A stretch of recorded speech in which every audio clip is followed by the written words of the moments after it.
मैं ज्योति पोपली सरकारी senior secondary school खुशहाल सिंह वाला विखे बतौर साइंस मिस्टर्स तैनात हाँ। मैं अज तुहानू 8वीं क्लास का पाठ 7वां पौधों और जंतुओं की सुरक्षा पढ़ाऊंगी। हाँ जी बच्चे, तुसी मैनू दसो कभी तुसी किसी नैशनल पार्क की सैर की है? चलो जू तो गए होगे, तुसी चिड़ियाघर तो जरूर गए होगे। साडे देश च बहुत सारे नैशनल पार्क रखा वन रखा बहुत सारे जीव मंडल रिजर्व बने हैं। बहुत सारे लोग इत्थे सैर करते हैं, जानवरों का नज़ारा लेंदे हैं। की तुसी कभी ये सोचा है कि क्यों लोड़ पै गई इन्हां नैशनल पार्क्स नूं बनाउण दी, सेंचुरीज नूं बनाउण दी लोड़ क्यों पै गई? जानवर आराम नाल जंगलों च रह सकते हैं, घूम सकते हैं, विचर सकते हैं, फिर सानू उन्हां वास्ते स्पैशल सेंचुरीज बनाउण दी की लोड़ पै गई जिथे जानवर सुरक्षित रह सकन? इहो जिहियां थावां बनाउण दी क्यों लोड़ पै गई? ये लोड़ मनुख दे कारण ही पई है। मनुख दीयां गतिविधियां अजिहियां सन जिन्हां ने जंगलां दी होंद नूं खत्म करना शुरू कर दिता सी। साडी पृथ्वी तो जंगल खत्म होने शुरू हो गए सन। इस कारण स्पैशल खेतर रखे गए कुछ जिथे कि जानवरों नूं सुतंत्रता पूर्वक विचरण की आज़ादी होएगी। उन्हां दे विच कोई दखल अंदाजी नहीं कर सकता, कोई उन्हां दा शिकार नहीं कर सकता। इसलिए ये सेंचुरीज बनाई गई। हुण सब तो पहला असीं देखते हैं कि जंगल इन्ने ज़्यादा क्यों कट्टे गए, कि इहो जिहियां मजबूरियां सन जिन्हां करके जंगलों की इन्नी ज़्यादा कटाई की गई।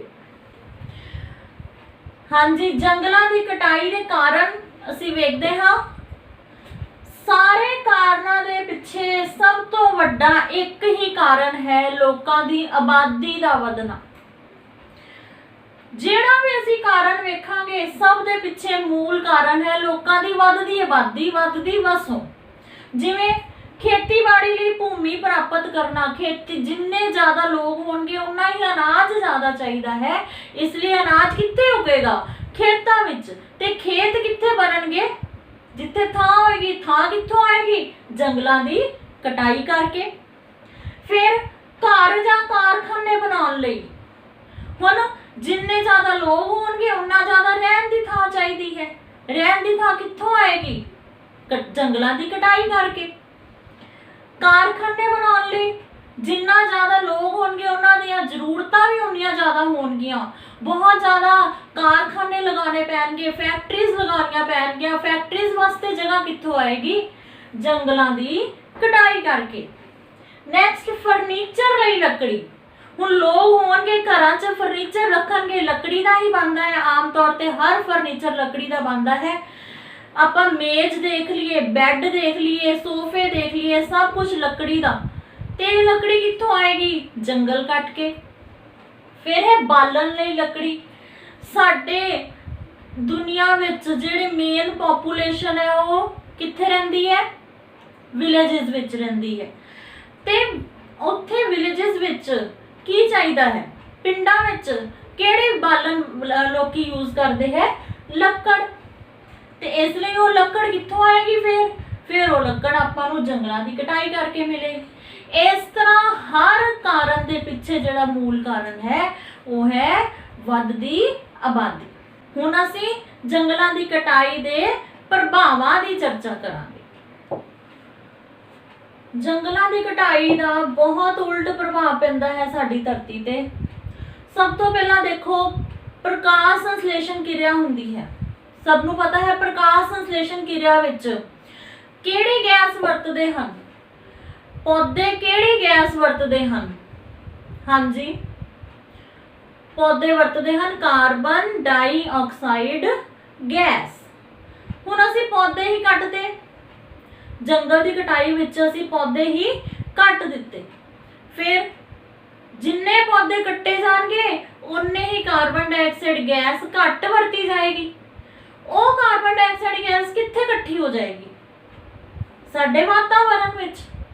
इस तरह ਇਹ ਸਾਡੀ ਧਰਤੀ ਦੇ ਵਾਤਾਵਰਣ ਵਿੱਚ ਉਲਟ ਪ੍ਰਭਾਵ ਹੈ ਕਾਰਬਨ ਡਾਈਆਕਸਾਈਡ ਦੀ ਗੈਸ ਦੀ ਮਾਤਰਾ ਵਧਣਾ। ਹੁਣ ਦੇਖੋ, ਜਦੋਂ ਕਾਰਬਨ ਡਾਈਆਕਸਾਈਡ ਗੈਸ ਦੀ ਮਾਤਰਾ ਵੱਧਦੀ ਹੈ ਤਾਂ ਇਸ ਨਾਲ ਕੀ ਹੁੰਦਾ ਹੈ, ਸਾਡੀ ਧਰਤੀ ਦਾ ਤਾਪਮਾਨ ਵੱਧ ਜਾਂਦਾ ਹੈ। ਇਹ ਕਿਸ ਤਰ੍ਹਾਂ, ਦੇਖੋ ਜਿਵੇਂ ਆ ਸਾਡੀ ਧਰਤੀ ਹੈ, ਇਸ ਦੇ ਆਸ-ਪਾਸ ਸਾਰਾ ਵਾਤਾਵਰਣ ਹੈ, ਇਸ ਵਿੱਚ ਇੱਕ ਲੇਅਰ ਹੈ ਕਾਰਬਨ ਡਾਈਆਕਸਾਈਡ ਗੈਸ ਦੀ ਲੇਅਰ ਹੈ। ਹੁਣ ਸੂਰਜ ਤੋਂ ਜਿਹੜੀਆਂ ਤਾਪ ਵਿਕਰਨਾਂ ਧਰਤੀ ਤੱਕ ਪਹੁੰਚਦੀਆਂ ਹਨ, ਜਿਹਦੇ ਕਰਕੇ ਅਸੀਂ ਧੁੱਪੇ ਖੜੇ ਹੁੰਨੇ ਆ, ਸਾਨੂੰ ਗਰਮੀ ਫੀਲ ਹੁੰਦੀ ਹੈ। ਉਹ ਜਿਹੜੀਆਂ ਕਿਰਨਾਂ ਹਨ, ਤਾਪ ਵਿਕਰਨਾਂ, ਉਹ ਧਰਤੀ ਤੇ ਪਹੁੰਚਦੀਆਂ ਹਨ। ਹੁਣ ਜਦੋਂ ਵੀ ਕਿਤੇ ਵੀ ਕੋਈ ਵੀ ਕਿਰਨ ਟਕਰਾਉਂਦੀ ਹੈ, ਟਕਰਾ ਕੇ ਵਾਪਸ ਜਾਂਦੀ ਹੈ। ਜਦੋਂ ਇਹ ਟਕਰਾ ਕੇ ਵਾਪਸ ਜਾਂਦੀਆਂ ਹਨ ਤਾਂ ਜਿਹੜੀ ਕਾਰਬਨ ਡਾਈਆਕਸਾਈਡ ਗੈਸ ਦੀ ਲੇਅਰ ਹੈ, ਇਹ ਕੀ ਕਰਦੀ ਹੈ, ਇਸ ਵਾਪਸ ਪਰਤੀਆਂ ਹੋਈਆਂ ਕਿਰਨਾਂ ਨੂੰ ਐਬਜ਼ੌਰਬ ਕਰ ਲੈਂਦੀ ਹੈ, ਸੋਖ ਲੈਂਦੀ ਹੈ। ਇਸ ਤਰ੍ਹਾਂ ਤੁਹਾਡੀ ਧਰਤੀ ਜਿੰਨੀ ਜ਼ਿਆਦਾ ਕਾਰਬਨ ਡਾਈਆਕਸਾਈਡ ਗੈਸ ਵਧੀ ਜਾਏਗੀ, ਉਨੀ ਟ੍ਰੈਪਿੰਗ ਵਧੀ ਜਾਏਗੀ, ਐਬਜ਼ੌਰਪਸ਼ਨ ਵਧੀ ਜਾਏਗੀ ਤੇ ਤਾਪਮਾਨ ਵੱਧ ਜਾਏਗਾ। ਹੁਣ ਜਦੋਂ ਤਾਪਮਾਨ ਵੱਧ ਜਾਂਦਾ ਹੈ ਤਾਂ ਫਿਰ ਵਰਖਾ ਦੀ ਦਰ ਘੱਟ ਹੋ ਜਾਂਦੀ ਹੈ। ਸਾਰਾ ਜਲ ਚੱਕਰ ਜਿਹੜਾ ਸਾਰਾ ਅਸੰਤੁਲਿਤ ਹੋ ਜਾਂਦਾ ਹੈ। ਜਲ ਚੱਕਰ ਜਦੋਂ ਅਸੰਤੁਲਿਤ ਹੋ ਗਿਆ ਤੇ ਵਰਖਾ ਦੀ ਦਰ ਘਟ ਜਾਂਦੀ ਹੈ। ਵਰਖਾ ਦੀ ਦਰ ਘਟਣ ਨਾਲ ਸੋਕਾ ਪੈ ਜਾਂਦਾ ਹੈ। ਇਸ ਤੋਂ ਬਾਅਦ ਦੇਖੋ, ਜਿਹੜੀ ਧਰਤੀ ਹੈ, ਭੂਮੀ, ਮਿੱਟੀ, ਉਸ ਨੂੰ ਕਿੰਨਾ ਨੁਕਸਾਨ ਹੁੰਦਾ ਹੈ ਜੰਗਲਾਂ ਦੀ ਕਟਾਈ ਦੇ ਕਾਰਨ। ਜਦੋਂ ਅਸੀਂ ਜੰਗਲ ਕੱਟ ਦਿੰਦੇ ਹਾਂ, ਜੰਗਲਾਂ ਦੇ ਜਿਹੜੇ ਦਰਖਤ ਹੈ, ਉਹਨਾਂ ਦੇ ਜਿਹੜੀਆਂ ਜੜ੍ਹਾਂ ਹੈ, ਉਹ ਕੀ ਕਰਦੀਆਂ, ਮਿੱਟੀ ਨੂੰ ਬਾਈਂਡ ਕਰਕੇ ਰੱਖਦੀਆਂ, ਜਕੜ ਕੇ ਰੱਖਦੀਆਂ। ਜਦੋਂ ਜੜ੍ਹਾਂ ਹੀ ਨਹੀਂ ਹੈ, ਪੌਦੇ ਨਹੀਂ ਹੈ, ਜੜ੍ਹਾਂ ਨਹੀਂ ਹੈ ਤੇ ਮਿੱਟੀ ਨੂੰ ਕਿੰਨੇ ਜਕੜ ਕੇ ਰੱਖਣਾ ਹੈ, ਕਿਸੇ ਨੇ ਵੀ ਨਹੀਂ।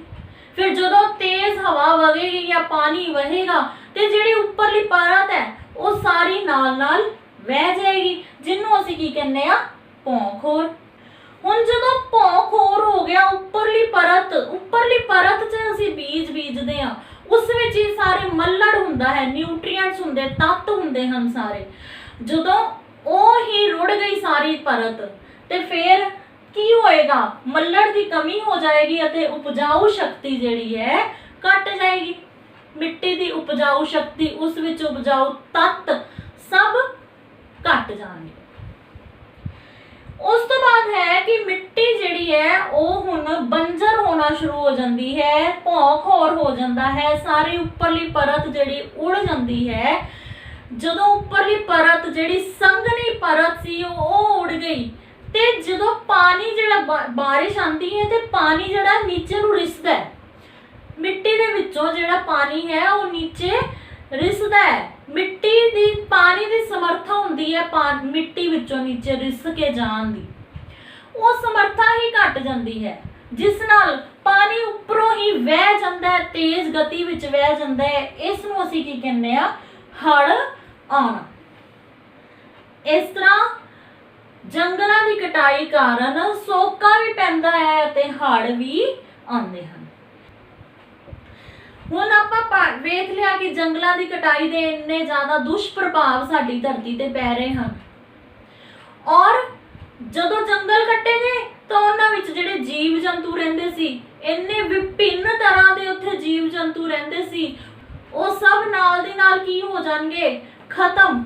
ਤੇ ਉਹਨਾਂ ਜੀਵਾਂ ਨੂੰ, ਉਸ ਜੈਵ ਵਿਭਿੰਨਤਾ ਨੂੰ ਬਚਾਉਣ ਲਈ ਕੀ ਕੀਤਾ ਸਰਕਾਰ ਨੇ, ਨੈਸ਼ਨਲ ਪਾਰਕ ਬਣਾਏ, ਸੈਂਚੁਰੀਜ਼ ਬਣਾਈਆਂ, ਜੀਵਨ ਰੱਖਾਂ ਬਣਾਈਆਂ।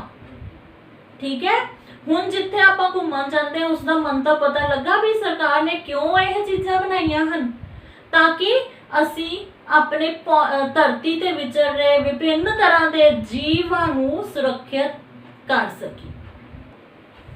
ਇਸ ਤੋਂ ਬਾਅਦ ਇਸ ਅਧਿਆਇ ਵਿੱਚ ਅਸੀਂ ਅੱਗੇ ਪੜਾਂਗੇ ਪੇਜ ਨੰਬਰ 78 ਤੇ ਕਿ ਪ੍ਰੋਫੈਸਰ ਅਹਿਮਦ ਬੂਜੋ ਅਤੇ ਪਹੇਲੀ ਦੀ ਸਾਰੀ ਕਲਾਸ ਨੂੰ ਕਿੱਥੇ ਲੈ ਕੇ ਗਏ, ਪੰਚਮੜੀ ਜੀਵ ਮੰਡਲ ਸੁਰੱਖਿਅਤ ਖੇਤਰ।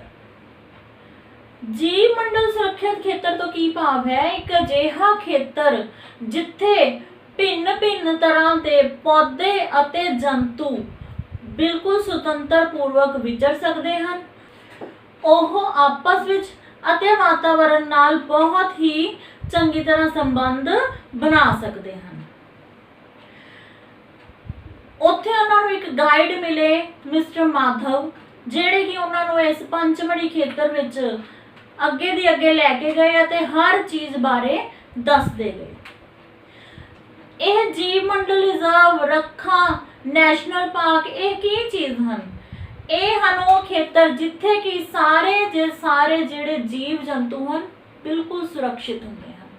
ਕੋਈ ਉੱਥੇ शिकार नहीं कर सकता, कोई उत्थे खेतीबाड़ी नहीं कर सकता, कोई उत्थे जंगलों की कटाई नहीं कर सकता।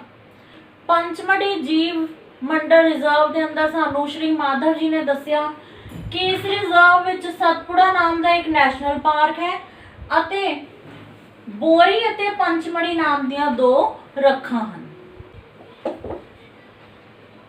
जदों पहेली अते बूजो अपनी सारी क्लास के नाल इस जीव मंडल रिजर्व विच घूम रहे सन तो उन्होंने उत्थों दे बहुत ही विलक्षण पेड़ पौधे देखे। सागवान दे वड्डे वड्डे पत्तियां वाले पेड़ां नूं देख के बहुत खुश हो रहे सन।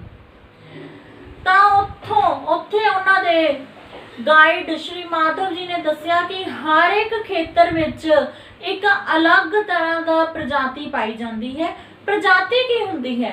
प्रजाति उन्हां जंतुआं दा, उन्हां पौधियां दा, जीवां दा समूह हुंदा है जो कि आपस विच प्रजनन क्रिया करके अपने वर्गा ही जीव पैदा कर सकते हैं। जिवें तुसी कोई भी जाति देख लो, जिवें बिल्ली है, बिल्लियां दी जाति आपस विच प्रजनन क्रिया करके बिल्ली ही पैदा करनगे।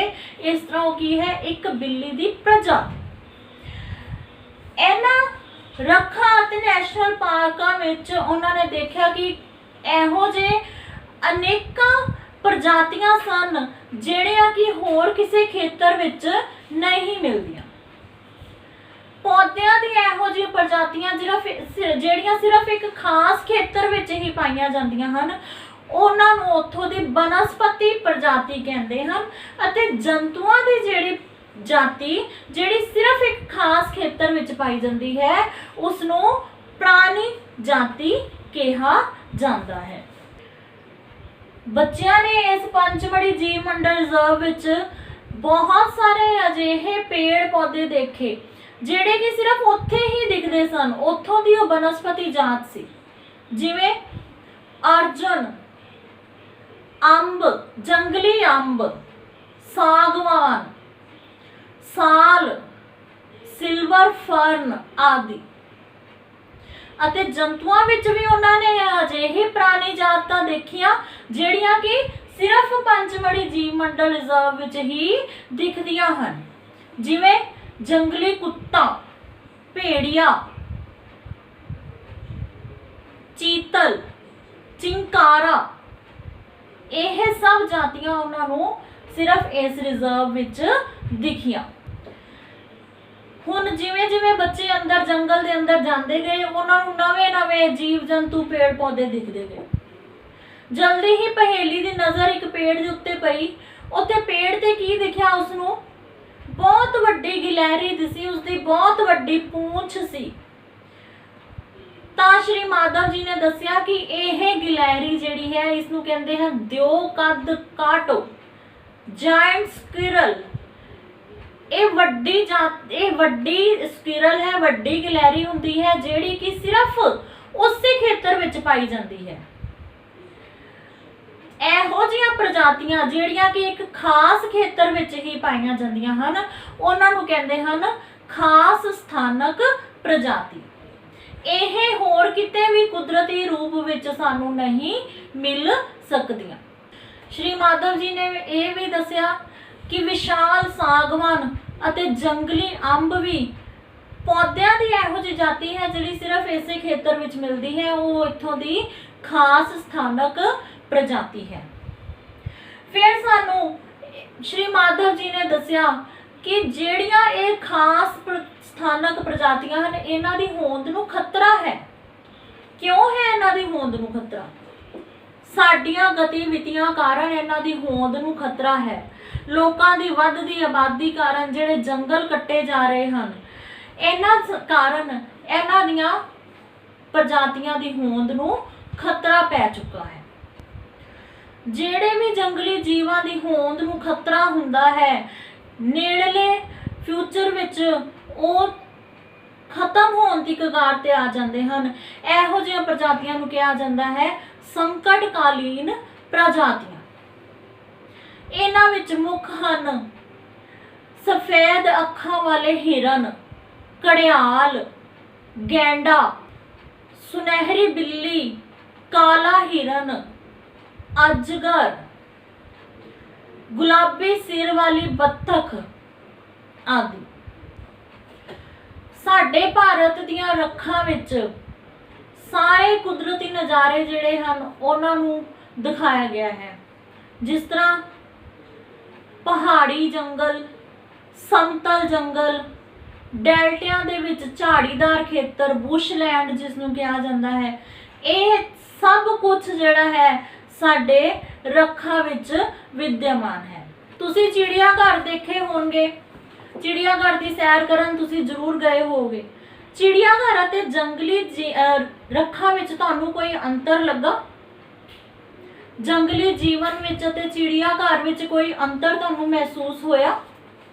ਜੀ ਹਾਂ, ਇਸ ਵਿੱਚ ਬਹੁਤ ਵੱਡਾ ਅੰਤਰ ਹੈ। ਚਿੜੀਆ ਘਰ ਵਿੱਚ ਜਿਹੜੇ ਆਵਾਸ ਸਥਾਨ ਬਣਾਏ ਹੁੰਦੇ ਹਨ ਜੰਗਲੀ ਜੀਵਾਂ ਦੇ, ਉਹ ਆਰਟੀਫਿਸ਼ਲ ਹੁੰਦੇ ਹਨ, ਉਹ ਕੁਦਰਤੀ ਨਹੀਂ ਹੁੰਦੇ ਹਨ। ਅਤੇ ਉਹ ਸਾਰੇ ਜਿਹੜੇ ਜੰਗਲੀ ਜੀਵ ਹਨ ਉਹ ਜਾਲੀਦਾਰ ਢਾਂਚਿਆਂ ਦੇ ਅੰਦਰ ਬੰਨੇ ਹੁੰਦੇ ਹਨ। ਅਸੀਂ ਘੁੰਮ ਸਕਦੇ ਹਾਂ ਚਿੜੀਆ ਘਰ ਦੇ ਅੰਦਰ, ਪਰ ਉਹ ਜੀਵ ਜਿਹੜੇ ਹਨ ਕੈਦ ਹੁੰਦੇ ਹਨ। ਇਸ ਤਰ੍ਹਾਂ ਜੰਗਲੀ ਜੀਵਨ ਵਿੱਚ ਅਤੇ ਚਿੜੀਆ ਘਰ ਵਿੱਚ ਬਹੁਤ ਵੱਡਾ ਅੰਤਰ ਹੈ। ਇਸ ਤੋਂ ਬਾਅਦ ਅਸੀਂ ਗੱਲ ਕਰਾਂਗੇ ਸਤਪੁੜਾ ਨੈਸ਼ਨਲ ਪਾਰਕ ਦੀ। ਸਤਪੁੜਾ ਨੈਸ਼ਨਲ ਪਾਰਕ ਜਿਹੜਾ ਹੈ ਉਹ ਸਾਡੇ ਭਾਰਤ ਦਾ ਸਭ ਤੋਂ ਪਹਿਲਾ ਰਾਖਵਾਂ ਸੁਰੱਖਿਅਤ ਜੰਗਲ ਹੈ। ਇਸ ਵਿੱਚ ਸਭ ਤੋਂ ਉੱਤਮ ਕਿਸਮ ਦੀ ਸਾਗਵਾਨ ਦੇ ਪੌਦੇ ਸਾਨੂੰ ਮਿਲਦੇ ਹਨ। ਇਸ ਤੋਂ ਉੱਤਮ ਕਿਸਮ ਦੇ ਸਾਗਵਾਨ ਦੇ ਪੌਦੇ ਹੋਰ ਕਿਤੇ ਵੀ ਭਾਰਤ ਵਿੱਚ ਨਹੀਂ ਪਾਏ ਜਾਂਦੇ, ਜਿਹੜੇ ਕਿ ਸਤਪੁੜਾ ਨੈਸ਼ਨਲ ਪਾਰਕ ਵਿੱਚ ਪ੍ਰਾਪਤ ਹੁੰਦੇ ਹਨ। ਜਿਵੇਂ ਅਸੀਂ ਸਤਪੁੜਾ ਨੈਸ਼ਨਲ ਪਾਰਕ ਦੇ ਅੰਦਰ ਹੋਰ ਵੱਧਦੇ ਗਏ, ਅਸੀਂ ਕੀ ਦੇਖਿਆ? ਉੱਥੇ ਸਾਨੂੰ ਚਟਾਨਾਂ ਦੀਆਂ ਗੁਫਾਵਾਂ ਦਿਖੀਆਂ। ਇਸ ਵਿੱਚ ਕੁੱਲ 55 ਗੁਫਾਵਾਂ ਹਨ ਔਰ ਇਹਨਾਂ ਗੁਫਾਵਾਂ ਦੇ ਵਿੱਚ ਚਿੱਤਰਕਲਾ ਕੀਤੀ ਹੋਈ ਹੈ। ਇਸ ਵਿੱਚ ਮਨੁੱਖ ਦੇ ਬਹੁਤ ਪੁਰਾਣੇ ਸਮੇਂ ਤੋਂ ਹੋਂਦ ਦੇ ਪ੍ਰਮਾਣ ਮਿਲਦੇ ਹਨ। ਵੱਖ-ਵੱਖ ਤਰ੍ਹਾਂ ਦੀ ਚਿੱਤਰਕਾਰੀ ਸਾਰੀਆਂ ਗੁਫਾਵਾਂ ਦੇ ਸਾਰੀਆਂ ਕੰਧਾਂ ਤੇ, ਚਟਾਨਾਂ ਤੇ ਚਿੱਤਰਕਲਾ ਉਕੇਰੀ ਹੋਈ ਹੈ। ਕਿਤੇ ਘੋੜੇ ਬਣੇ ਹਨ, ਕਿਤੇ ਤੀਰਅੰਦਾਜ਼ ਬਣੇ ਹਨ, ਕਿਤੇ ਪੇੜ ਬਣੇ ਹਨ। ਬਹੁਤ ਹੀ ਵੱਖਰੀ ਤਰ੍ਹਾਂ ਦੀ ਚਿੱਤਰਕਲਾ ਇਹਨਾਂ 55 ਚਟਾਨੀ ਗੁਫਾਵਾਂ ਵਿੱਚ ਬਣੀ ਹੋਈ ਹੈ। ਜਿਵੇਂ ਜਿਵੇਂ ਅਸੀਂ ਸਤਪੁੜਾ ਨੈਸ਼ਨਲ ਪਾਰਕ ਵਿੱਚ ਅੱਗੇ ਵੱਧਦੇ ਗਏ, ਸਾਨੂੰ ਇੱਕ ਦੂਰ ਗੇਟ ਦਿਖਿਆ ਜਿਸ ਉੱਪਰ ਲਿਖਿਆ ਸੀਗਾ ਸਤਪੁੜਾ ਟਾਈਗਰ ਰਿਜ਼ਰਵ। ਇਹ ਦੇਖ ਕੇ ਅਸੀਂ ਬਹੁਤ ਹੈਰਾਨ ਹੋਏ। ਸਤਪੁੜਾ ਟਾਈਗਰ ਰਿਜ਼ਰਵ ਕੀ ਚੀਜ਼ ਹੈ? ਤਾਂ ਸ਼੍ਰੀ ਮਾਧਵ ਜੀ ਨੇ ਸਾਨੂੰ ਦੱਸਿਆ ਕਿ ਇਹ ਸਾਡੇ ਦੇਸ਼ ਦੇ ਬਾਘਾਂ ਦੀ ਜਾਤੀ ਨੂੰ ਬਚਾਉਣ ਲਈ ਇੱਕ ਉਪਰਾਲਾ ਕੀਤਾ ਗਿਆ ਹੈ ਸਰਕਾਰ ਵੱਲੋਂ। ਇੱਥੇ ਬਾਘਾਂ ਨੂੰ ਬਹੁਤ ਹੀ ਵਧੀਆ ਵਾਤਾਵਰਣ ਦਿੱਤਾ ਜਾਂਦਾ ਹੈ ਜਿੱਥੇ ਉਹ ਬਹੁਤ ਹੀ ਚੰਗੀ ਤਰ੍ਹਾਂ ਵਿਚਰ ਸਕਦੇ ਹਨ। ਇਹ ਟਾਈਗਰ ਰਿਜ਼ਰਵ ਕਿਉਂ ਬਣਾਇਆ ਗਿਆ? ਕਿਉਂਕਿ ਇੱਕ ਸਮਾਂ ਅਜਿਹਾ ਆ ਗਿਆ ਸੀ ਕਿ ਸਾਡੇ ਦੇਸ਼ ਵਿੱਚ ਬਾਘਾਂ ਦੀ ਗਿਣਤੀ ਕੁਝ ਹੀ ਰਹਿ ਗਈ ਸੀ, ਬਸ ਗਿਣਤੀ ਜੋ ਕਿ ਬਾਘ ਰਹਿ ਗਏ ਸਨ। ਇਹਨਾਂ ਬਾਘਾਂ ਨੂੰ ਬਚਾਉਣ ਲਈ ਇਹ ਜੰਗਲੀ ਖੇਤਰ ਬਣਾਇਆ ਗਿਆ ਜਿਸ ਨੂੰ ਸਤਪੁੜਾ ਟਾਈਗਰ ਰਿਜ਼ਰਵ ਦਾ ਨਾਮ ਦਿੱਤਾ ਗਿਆ ਹੈ। ਹੁਣ ਇੱਥੇ ਇਹ ਵਿਲੱਖਣ ਤੱਤ ਹੈ ਕਿ ਜਦੋਂ ਦਾ ਇਹ ਰਿਜ਼ਰਵ ਬਣਿਆ ਹੈ ਇੱਥੇ ਬਾਘਾਂ ਦੀ ਗਿਣਤੀ ਵੱਧ ਗਈ ਹੈ, ਬਹੁਤ ਵਾਧਾ ਹੋਇਆ ਹੈ ਉਹਨਾਂ ਦੀ ਗਿਣਤੀ ਵਿੱਚ। ਕਦੀ ਅਜਿਹਾ ਸਮਾਂ ਸੀ ਜਦੋਂ ਕਿ ਇਸ ਟਾਈਗਰ ਰਿਜ਼ਰਵ ਦੇ ਵਿੱਚ ਜੰਗਲੀ ਮੱਝਾਂ ਵੀ ਪਾਈਆਂ ਜਾਂਦੀਆਂ ਸਨ, ਪਰ ਉਹ ਹੁਣ ਨਹੀਂ ਹੈ, ਉਹ ਅਲੋਪ ਹੋ ਚੁੱਕੀਆਂ ਹਨ। ਅਤੇ ਜਿਹੜੀਆਂ ਵੀ ਇਹੋ ਜਿਹੀਆਂ ਪ੍ਰਜਾਤੀਆਂ ਜਿਹੜੀਆਂ ਕਿ ਅਲੋਪ ਹੋ ਸਕਦੀਆਂ ਹਨ, ਉਹਨਾਂ ਦਾ ਸਮਾਂ ਘੱਟ ਰਹਿ ਗਿਆ ਹੈ, ਉਹਨਾਂ ਨੂੰ ਕਹਿੰਦੇ ਹਨ ਖਾਤਮੇ ਦੀ ਕਗਾਰ ਤੇ ਪਹੁੰਚ ਚੁੱਕੀਆਂ ਪ੍ਰਜਾਤੀਆਂ। ਥੋੜੀ ਦੇਰ ਬਾਅਦ ਹੀ ਬੂਜੋ ਨੂੰ ਡਾਇਨਾਸੌਰਾਂ ਦੀ ਯਾਦ ਆਈ। ਡਾਇਨਾਸੌਰ ਜਿਹੜੇ ਕਿ ਸਾਡੀ ਧਰਤੀ ਤੇ ਕਦੀ ਬਹੁਤ ਜ਼ਿਆਦਾ ਹੁੰਦੇ ਸਨ, ਪਰ ਹੁਣ ਇੱਕ ਵੀ ਨਹੀਂ। ਅਜਿਹੀਆਂ ਪ੍ਰਜਾਤੀਆਂ ਜਿਹੜੀਆਂ ਕਿ ਸਾਡੀ ਧਰਤੀ ਤੋਂ ਖਤਮ ਹੋ ਚੁੱਕੀਆਂ ਹਨ, ਉਹਨਾਂ ਦੀ ਹੋਂਦ ਖਤਮ ਹੋ ਚੁੱਕੀ ਹੈ, ਅਜਿਹੀਆਂ ਪ੍ਰਜਾਤੀਆਂ ਨੂੰ ਕਹਿੰਦੇ ਹਨ ਅਲੋਪ ਹੋ ਚੁੱਕੀਆਂ ਪ੍ਰਜਾਤੀਆਂ। ਕਿਉਂ ਅਲੋਪ ਹੋਈਆਂ ਹਨ? ਇਹ ਸਾਡੇ ਕਾਰਨ ਅਲੋਪ ਹੋਈਆਂ ਹਨ। ਅਸੀਂ ਉਹਨਾਂ ਦੇ ਕੁਦਰਤੀ ਨਿਵਾਸ ਨੂੰ ਉਹਨਾਂ ਦੇ ਰਹਿਣ ਲਾਇਕ ਹੀ ਨਹੀਂ ਰਹਿਣ ਦਿੱਤਾ, ਜਿਸ ਕਾਰਨ ਉਹ ਪ੍ਰਜਾਤੀਆਂ ਧਰਤੀ ਤੋਂ ਹਮੇਸ਼ਾ ਲਈ ਖਤਮ ਹੋ ਗਈਆਂ। ਤੇ ਬਾਗਾਂ ਦੀ ਗਿਣਤੀ ਜਦੋਂ ਘਟਣੀ ਸ਼ੁਰੂ ਹੋ ਗਈ ਤਾਂ ਬਾਗ ਵੀ ਕਿਤੇ ਅਲੋਪ ਹੋ ਗਈਆਂ ਪ੍ਰਜਾਤੀਆਂ ਵਿੱਚ ਨਾ ਗਿਣੇ ਜਾਣ, ਇਸ ਲਈ ਇਹ ਟਾਈਗਰ ਰਿਜ਼ਰਵ ਬਣਾਇਆ ਗਿਆ। ਹੁਣ ਤੁਸੀਂ ਸੋਚ ਰਹੇ ਹੋਗੇ ਕਿ ਇਹ ਗਿਣਤੀ ਕਿੱਥੇ ਰਿਕਾਰਡ ਕੀਤੀ ਜਾਂਦੀ ਹੈ, ਕਿੱਥੇ ਦਰਜ ਕੀਤੀ ਜਾਂਦੀ ਹੈ ਕਿ ਇੰਨੇ ਪ੍ਰਜਾਤੀਆਂ ਹਨ ਅਤੇ ਇਹਨਾਂ ਦੀ ਗਿਣਤੀ ਜਿਹੜੀ ਇੰਨੀ ਰਹਿ ਗਈ ਹੈ, ਇਹ ਕਿੱਥੇ ਦਰਜ ਕੀਤੀ ਜਾਂਦੀ ਹੈ? ਇਹ ਦਰਜ ਕੀਤੀ ਜਾਂਦੀ ਹੈ ਰੈੱਡ ਡਾਟਾ ਬੁੱਕ ਵਿੱਚ। ਹਰ ਪ੍ਰਜਾਤੀ ਜਿਹੜੀ ਕਿ ਖਾਤਮੇ ਦੀ ਕਗਾਰ ਤੇ ਪਹੁੰਚ ਜਾਂਦੀ ਹੈ, ਉਸ ਦਾ ਰਿਕਾਰਡ ਇਸ ਬੁੱਕ ਵਿੱਚ ਮਿਲਦਾ ਹੈ। ਲਾਲ ਅੰਕੜਾ ਕਿਤਾਬ ਇਸ ਨੂੰ ਕਹਿੰਦੇ ਹਨ। ਹਰ ਪ੍ਰਜਾਤੀ ਦੀ ਅਲੱਗ ਕਿਤਾਬ ਹੈ, ਪੌਦਿਆਂ ਲਈ ਅਲੱਗ ਹੈ, ਜੰਤੂਆਂ ਲਈ ਅਲੱਗ ਹੈ। ਹਰ ਕਿਸਮ ਦੀ ਪ੍ਰਜਾਤੀ ਲਈ ਅਲੱਗ ਰੈੱਡ ਡਾਟਾ ਬੁੱਕ ਹੁੰਦੀ ਹੈ। ਇਹ ਨਹੀਂ ਹੈ ਕਿ ਸਿਰਫ ਵੱਡੇ ਜੰਗਲੀ ਜਾਨਵਰਾਂ ਨੂੰ ਹੀ ਖਤਰਾ ਹੈ, ਨਹੀਂ, ਛੋਟੇ ਜੰਗਲੀ ਜਾਨਵਰਾਂ ਨੂੰ ਵੀ ਬਹੁਤ ਖਤਰਾ ਹੁੰਦਾ ਹੈ। ਜੰਗਲੀ ਹੀ ਨਹੀਂ ਸਗੋਂ ਦੂਸਰੇ ਜਾਨਵਰਾਂ ਦੀ ਹੋਂਦ ਨੂੰ ਵੀ ਬਹੁਤ ਖਤਰਾ ਹੈ। ਜਿਸ ਤਰ੍ਹਾਂ ਅੱਜ ਕੱਲ੍ਹ ਅਸੀਂ ਡੱਡੂ, ਸੱਪ, ਉੱਲੂ ਖਤਮ ਕਰਦੇ ਜਾ ਰਹੇ ਹਾਂ, ਇਹਨਾਂ ਦਾ ਸ਼ਿਕਾਰ ਬਹੁਤ ਕੀਤਾ ਜਾ ਰਿਹਾ ਹੈ ਤੇ ਇੱਕ ਦਿਨ ਆਏਗਾ ਜਦੋਂ ਕਿ ਇਹ ਖਤਮ ਹੋ ਜਾਣਗੇ। ਕੀ ਅਸਰ ਪਏਗਾ ਇਸ ਦਾ? ਸਾਡੀ ਧਰਤੀ ਤੇ ਬਹੁਤ ਭੈੜਾ ਪ੍ਰਭਾਵ ਪਏਗਾ, ਕਿਉਂਕਿ ਇਹ ਜਾਤੀਆਂ ਭੋਜਨ ਲੜੀ ਵਿੱਚ ਹੁੰਦੀਆਂ ਹਨ, ਹਰ ਇੱਕ ਪੱਧਰ ਤੇ ਪਾਈਆਂ ਜਾਂਦੀਆਂ ਹਨ ਅਤੇ ਜੇ ਇੱਕ ਵੀ ਪੱਧਰ ਦੇ ਜੀਵ ਖਤਮ ਹੋ ਜਾਣ ਤਾਂ ਦੂਸਰੇ ਪੱਧਰਾਂ ਨੂੰ ਆਪਣੇ ਆਪ ਹੀ ਖਤਰਾ ਹੋ ਜਾਂਦਾ ਹੈ। ਇਸ ਤਰ੍ਹਾਂ ਵੱਡੇ ਜਾਨਵਰਾਂ ਦੇ ਨਾਲ ਨਾਲ ਛੋਟੇ ਜਾਨਵਰਾਂ ਦੀ ਰੱਖਿਆ ਕਰਨਾ ਵੀ ਸਾਡਾ ਫਰਜ਼ ਬਣਦਾ ਹੈ। ਇਸੇ ਤਰ੍ਹਾਂ ਹੀ ਸਾਰੀਆਂ ਜਾਣਕਾਰੀਆਂ ਲੈਂਦੇ ਬੂਜੋ ਅਤੇ ਪਹੇਲੀ ਪ੍ਰੋਫੈਸਰ ਅਹਿਮਦ ਨਾਲ ਅਤੇ ਸਾਰੀ ਕਲਾਸ ਨਾਲ ਸ਼੍ਰੀ ਮਾਧਵ ਜੀ ਦੀ ਅਗਵਾਈ ਹੇਠ ਅੱਗੇ ਵਧਦੇ ਗਏ। ਅੱਗੇ ਜਾਂਦਿਆਂ ਉਹਨਾਂ ਨੂੰ ਇੱਕ ਰਿਜ਼ਰਵਾਇਰ ਦਿਖਿਆ, ਪਾਣੀ ਦਾ ਬਹੁਤ ਵੱਡਾ ਰਿਜ਼ਰਵਾਇਰ ਉਹਨਾਂ ਨੇ ਦੇਖਿਆ ਅਤੇ ਕੁਝ ਪੰਛੀ ਵੀ ਦੇਖੇ। ਇਹ ਪੰਛੀ ਵੀ ਉਹਨਾਂ ਨੇ ਕਦੀ ਨਹੀਂ ਦੇਖੇ ਸਨ। ਇਹ ਪੰਛੀਆਂ ਬਾਰੇ ਜਦੋਂ ਉਹਨਾਂ ਨੇ ਪੁੱਛਿਆ ਤਾਂ ਸ਼੍ਰੀ ਮਾਧਵ ਜੀ ਨੇ ਦੱਸਿਆ ਕਿ ਇਹ ਮਾਈਗ੍ਰੇਟਰੀ ਬਰਡਸ ਹਨ, ਪ੍ਰਵਾਸੀ ਪੰਛੀ। ਪ੍ਰਵਾਸੀ ਪੰਛੀ ਕੀ ਹੁੰਦੇ ਹਨ? ਪਹੇਲੀ ਅਤੇ ਬੂਜੋ ਨੇ ਫਟਾਫਟ ਪੁੱਛਿਆ ਕਿ ਪ੍ਰਵਾਸੀ ਪੰਛੀ ਕੀ ਹੁੰਦੇ ਹਨ। ਪ੍ਰਵਾਸੀ ਪੰਛੀ ਕੀ ਹਨ? ਪ੍ਰਵਾਸ ਤੋਂ ਕੀ ਮਤਲਬ ਹੈ? ਪਰਵਾਸ ਮਤਲਬ ਦੂਸਰਾ ਵਾਸ, ਦੂਸਰੀ ਰਹਿਣ ਦੀ ਥਾਂ। ਆਪਣੀ ਰਹਿਣ ਵਾਲੀ ਥਾਂ ਛੱਡ ਕੇ ਦੂਸਰੇ ਰਹਿਣ ਵਾਲੀ ਥਾਂ ਤੇ ਜਾਣਾ, ਉਹਨੂੰ ਕਹਿੰਦੇ ਹਨ ਪਰਵਾਸ। ਜਿਸ ਤਰ੍ਹਾਂ ਕਿ ਆਪਾਂ ਕੰਮ ਕਰਨ ਲਈ ਦੂਸਰੇ ਦੇਸ਼ ਚਲੇ ਜਾਂਦੇ ਹਾਂ, ਜਦੋਂ ਸਾਨੂੰ ਇੱਥੇ ਆਪਣੇ ਅਕੋਰਡਿੰਗ ਨੌਕਰੀ ਨਹੀਂ ਮਿਲਦੀ, ਸਾਡੇ ਬੱਚੇ ਦੂਸਰੇ ਦੇਸ਼ਾਂ ਵਿੱਚ ਚਲੇ ਜਾਂਦੇ, ਦੂਸਰੇ ਸਟੇਟਸ ਵਿੱਚ, ਰਾਜਾਂ ਵਿੱਚ ਚਲੇ ਜਾਂਦੇ ਹਨ ਕੰਮ ਕਰਨ ਲਈ, ਤਾਂ ਉਹ ਕੀ ਹੈ? ਪ੍ਰਵਾਸ। ਇਸੇ ਤਰ੍ਹਾਂ ਹਨ, ਉਹ ਪ੍ਰਵਾਸੀ ਹੋ ਜਾਂਦੇ ਹਨ। ਇਸੇ ਤਰ੍ਹਾਂ ਪੰਛੀ ਹਨ। ਪੰਛੀਆਂ ਨੂੰ ਜਦੋਂ ਉਹਨਾਂ ਦੇ ਰਹਿਣ ਦੇ ਅਨੁਕੂਲ ਸਥਿਤੀਆਂ ਨਹੀਂ ਮਿਲਦੀਆਂ, ਜਿਵੇਂ ਬਹੁਤ ਜ਼ਿਆਦਾ ਠੰਡ ਪੈ ਜਾਂਦੀ ਹੈ, ਤਾਂ ਉਹ ਆਪਣੇ ਸਥਾਨ ਤੋਂ ਉੱਡ ਕੇ ਦੂਸਰੇ ਬਹੁਤ ਦੂਰ ਸਥਾਨਾਂ ਤੇ ਪਹੁੰਚ ਜਾਂਦੇ ਹਨ, ਜਿੱਥੇ ਉਹਨਾਂ ਲਈ ਅਨੁਕੂਲ ਸਥਿਤੀਆਂ ਹੁੰਦੀਆਂ ਹਨ। ਉੱਥੇ ਉਹ ਰਹਿੰਦੇ ਹਨ, ਉੱਥੇ ਉਹ ਪ੍ਰਜਨਨ ਕਰਦੇ ਹਨ, ਅੰਡੇ ਦਿੰਦੇ ਹਨ ਅਤੇ ਜਦੋਂ ਉਹਨਾਂ ਨੂੰ ਲੱਗਦਾ ਹੈ ਕਿ ਹੁਣ ਉਸ ਸਥਾਨ ਤੇ ਵੀ ਅਨੁਕੂਲ ਸਥਿਤੀਆਂ ਹੋ ਗਈਆਂ ਹਨ, ਉਹ ਥੋੜੇ ਸਮੇਂ ਬਾਅਦ ਉੱਡ ਕੇ ਵਾਪਸ ਚਲੇ ਜਾਂਦੇ ਹਨ। ਇਹਨਾਂ ਨੂੰ ਕਹਿੰਦੇ ਹਨ ਪ੍ਰਵਾਸੀ ਪੰਛੀ। ਜਿਵੇਂ ਕਿ ਸਾਈਬੇਰੀਅਨ ਕ੍ਰੇਨ, ਆਰਕਟਿਕ ਟਰਨ, ਇਹ ਸਾਰੇ ਕੀ ਹਨ? ਪ੍ਰਵਾਸੀ ਪੰਛੀ। ਹਾਂਜੀ, ਹੁਣ ਇਹ ਸਾਰਾ ਸਾਡਾ ਅਧਿਆਇ ਜਿਹੜਾ ਹੈ ਜੰਗਲਾਂ ਦੇ ਆਸ-ਪਾਸ ਘੁੰਮਦਾ ਪਿਆ ਸੀ। ਤਾਂ ਇੱਥੇ ਹੀ ਪ੍ਰੋਫੈਸਰ ਅਹਿਮਦ ਨੇ ਜੰਗਲਾਂ ਦੀ ਕਟਾਈ ਦਾ ਇੱਕ ਹੋਰ ਵੱਡਾ ਕਾਰਨ ਦੱਸਿਆ, ਕਾਗਜ਼ ਦਾ ਉਤਪਾਦਨ। ਕਾਗਜ਼ ਬਹੁਤ ਜ਼ਿਆਦਾ ਮਾਤਰਾ ਵਿੱਚ ਅਸੀਂ ਕਾਗਜ਼ ਯੂਜ਼ ਕਰਦੇ ਪਏ ਹਾਂ।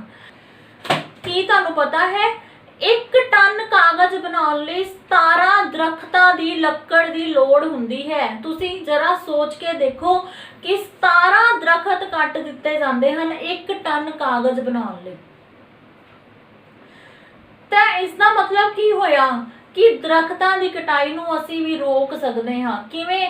ਕਾਗਜ਼ ਦੀ ਸਮਝਦਾਰੀ ਪੂਰਵਕ ਵਰਤੋਂ ਕਰਕੇ। ਇਸ ਲਈ ਅਸੀਂ ਇਹ 5R ਦਾ ਸਿਧਾਂਤ ਪੜਾਂਗੇ। 5R ਦੇ ਸਿਧਾਂਤ ਨਾਲ ਅਸੀਂ ਬਹੁਤ ਹੀ ਸਮਝਦਾਰੀ ਨਾਲ ਵਰਤੋਂ ਕਰ ਸਕਦੇ ਹਾਂ। ਪਹਿਲਾ ਹੈ ਰਿਡਿਊਸ।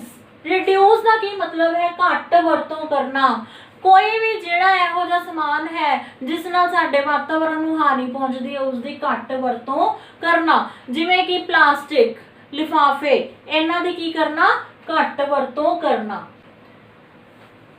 ਰੀਸਾਈਕਲ। ਰੀਸਾਈਕਲ ਦਾ ਮਤਲਬ ਮੁੜ ਵਰਤੋਂ ਕਰਨਾ, ਦੁਬਾਰਾ ਤੋਂ ਫਿਰ ਵਰਤੋਂ ਕਰਨਾ। ਜਿਵੇਂ ਕਿ ਅਸੀਂ ਕਾਗਜ਼ ਨੂੰ ਹੀ ਉਸ ਦਾ ਮੁੜ ਉਤਪਾਦਨ ਕਰ ਸਕਦੇ ਹਾਂ, ਕਾਗਜ਼ ਨੂੰ ਦੁਬਾਰਾ ਬਣਾ ਸਕਦੇ ਹਾਂ। ਇੱਕ ਵਾਰੀ ਵਰਤਿਆ ਹੋਇਆ ਕਾਗਜ਼ ਵੀ ਦੁਬਾਰਾ ਬਣ ਜਾਂਦਾ ਹੈ, ਉਹ ਹੁੰਦਾ ਹੈ ਰੀਸਾਈਕਲ ਕਰਨਾ। ਜਾਂ ਤੁਸੀਂ ਰੱਦੀ ਵਾਲੇ ਨੂੰ ਵਰਤੀਆਂ ਹੋਈਆਂ ਚੀਜ਼ਾਂ ਦੇ ਕੇ ਫੈਕਟਰੀਆਂ ਵਿੱਚ ਪਹੁੰਚਾਉਂਦੇ ਹੋ, ਉਹ ਤੁਹਾਨੂੰ ਪੈਸੇ ਦਿੰਦਾ ਹੈ ਤਾਂ ਨਵੀਆਂ ਚੀਜ਼ਾਂ ਬਣਦੀਆਂ ਹਨ। ਇਹ ਵੀ ਕੀ ਹੈ? ਰੀਸਾਈਕਲ, ਮੁੜ ਵਰਤੋਂ ਕਰਨਾ। ਉਸ ਤੋਂ ਬਾਅਦ ਹੈ ਰੀਯੂਜ਼। ਰੀਯੂਜ਼ ਦਾ ਮਤਲਬ ਬਾਰ-ਬਾਰ ਵਰਤੋਂ ਕਰਨਾ। ਇਸ ਤਰ੍ਹਾਂ ਨਹੀਂ ਕਿ ਅਸੀਂ ਇੱਕ ਚੀਜ਼ ਵਰਤੀ ਤੇ ਸਿੱਟ ਦਈਏ। ਜਿਵੇਂ ਅਸੀਂ ਬਾਜ਼ਾਰੋਂ ਲਿਫਾਫੇ 'ਚ ਕੋਈ ਚੀਜ਼ ਲੈ ਕੇ ਆਏ ਤੇ ਘਰੇ ਆ ਕੇ ਲਿਫਾਫਾ ਫਾੜ ਕੇ ਅਸੀਂ ਸੁੱਟ ਦਈਏ, ਨਹੀਂ। ਚੰਗੀ ਤਰ੍ਹਾਂ ਉਸਨੂੰ ਖੋਲੋ, ਧੋ ਲਓ, ਸੁਖਾ ਕੇ ਦੁਬਾਰਾ ਵਰਤੋਂ ਕਰ ਲਓ। ਜਿਵੇਂ ਕਿ ਜੇ ਲਿਫਾਫੇ ਦੀ ਥਾਂ ਅਸੀਂ ਕੱਪੜੇ ਵਾਲਾ ਬੈਗ ਵਰਤੀਏ, ਕੱਪੜੇ ਵਾਲਾ ਬੈਗ ਅਸੀਂ ਇੱਕ ਵਾਰੀ ਬਾਜ਼ਾਰ ਲੈ ਕੇ ਜਾਵਾਂਗੇ ਪਰ ਉਹ ਸੁੱਟਣ ਲਾਇਕ ਨਹੀਂ ਹੋ ਜਾਂਦਾ। ਇੱਕ ਵਾਰੀ ਵਰਤੋਂ ਤੋਂ ਬਾਅਦ ਅਸੀਂ ਉਸਨੂੰ ਬਾਰ-ਬਾਰ ਵਰਤ ਸਕਦੇ ਹਾਂ। ਉਹ ਬਹੁਤ ਮਜ਼ਬੂਤ ਬੈਗ ਹੁੰਦਾ ਹੈ ਅਤੇ ਸਾਡੇ ਵਾਤਾਵਰਣ ਨੂੰ ਵੀ ਉਸ ਨਾਲ ਕੋਈ ਹਾਨੀ ਨਹੀਂ ਪਹੁੰਚਦੀ। ਚੌਥਾ ਹੈ ਰੀਪਰਪਸ। ਵੱਖ-ਵੱਖ ਢੰਗ ਨਾਲ ਵਰਤੋਂ ਕਰਨਾ। ਇਸ ਦਾ ਕੀ ਮਤਲਬ ਹੈ? ਇੱਕ ਹੀ ਚੀਜ਼ ਨੂੰ ਅਸੀਂ ਵੱਖ-ਵੱਖ ਢੰਗ ਨਾਲ ਵਰਤ ਸਕਦੇ ਹਾਂ। ਜਿਵੇਂ ਅਸੀਂ ਕੈਨ ਵਿੱਚ ਕੋਲਡ ਡਰਿੰਕ ਪੀਤੀ, ਬਾਅਦ ਵਿੱਚ ਅਸੀਂ ਉਸ ਕੈਨ ਨੂੰ ਫਲਾਵਰ ਪੋਟ ਬਣਾ ਸਕਦੇ ਹਾਂ, ਪੈਨ ਸਟੈਂਡ ਬਣਾ ਸਕਦੇ ਹਾਂ, ਤਾਂ ਕਿ ਉਸ ਨੂੰ ਕੂੜੇ ਵਿੱਚ ਸੁੱਟ ਦਈਏ। ਇਸ ਤਰ੍ਹਾਂ ਨਹੀਂ ਕਰਨਾ। ਪੰਜਵਾਂ ਹੈ ਰਿਫਿਊਜ਼। ਰਿਫਿਊਜ਼ ਮਤਲਬ ਵਰਤੋਂ ਨਾ ਕਰਨਾ। ਇਹੋ ਜਿਹੀ ਚੀਜ਼ ਦੀ ਵਰਤੋਂ ਹੀ ਨਾ ਕਰੋ ਜਿਸ ਨਾਲ ਸਾਡੇ ਵਾਤਾਵਰਣ ਨੂੰ ਨੁਕਸਾਨ ਪਹੁੰਚੇ। ਜਿਵੇਂ ਕਿ ਹੁਣੇ ਮੈਂ ਤੁਹਾਨੂੰ ਦੱਸਿਆ, ਲਿਫਾਫੇ ਦੀ ਜਗ੍ਹਾ ਤੇ ਕੱਪੜੇ ਵਾਲਾ ਬੈਗ ਵਰਤੋ ਜਿਸ ਨਾਲ ਸਾਡੇ ਵਾਤਾਵਰਣ ਨੂੰ ਕੋਈ ਨੁਕਸਾਨ ਨਾ ਹੋਵੇ।